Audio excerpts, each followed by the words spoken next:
പാഠഭാഗമായി അപ്പോസ്തലന്മാരുടെ പ്രവൃത്തികൾ 6-ാം അധ്യായം 1 മുതൽ 6 വരെ. അപ്പോസ്തലന്മാരുടെ പ്രവൃത്തികൾ 6-ാം അധ്യായം 1 മുതൽ. ആ കാലത്ത് ശിഷ്യന്മാർ പെരുകി വരുമ്പോൾ തങ്ങളുടെ വിധവന്മാരെ ദിനം പ്രതിയുള്ള ശുശ്രൂഷയിൽ ഉപേക്ഷയായി വിചാരിച്ച് എന്നെ യവന ഭാഷക്കാർ എബ്രായ ഭാഷക്കാരുടെ നേരെ പെറുപുറത്തു. 12 ശിഷ്യന്മാരുടെ കൂട്ടത്തെ വിളിച്ചു വരുത്തി, ഞങ്ങൾ ദൈവവചനം ഉപേക്ഷിച്ച് മേശകളിൽ ശുശ്രൂഷ ചെയ്യുന്നത് യോഗ്യമല്ല. ആകയാൽ സഹോദരന്മാരെ, ആത്മാവും ജ്ഞാനവും നിറഞ്ഞ് നല്ല സാക്ഷ്യമുള്ള 7 പുരുഷന്മാരെ നിങ്ങളിൽ തന്നെ തിരഞ്ഞുകൊള്ളുകയും അവരെ ഈ വേലയ്ക്കാക്കാം. ഞങ്ങളോ പ്രാർത്ഥനയിലും വചന ശുശ്രൂഷയിലും ഒത്തിരിക്കുമെന്ന് പറഞ്ഞു.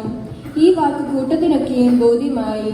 വിശ്വാസവും പരിശുദ്ധാത്മാവും നിറഞ്ഞ പുരുഷനായ സ്തെഫാനോസ്, ഫിലിപ്പോസ്, പ്രൊക്കോരോസ്, നിക്കാനോർ, തീമോൻ, പർമനാസ്, യഹൂദ മതാനുസാരിയായ അന്ത്യോക്യക്കാരൻ നിക്കൊലോവോസ് എന്നിവരെ തിരഞ്ഞെടുത്തു.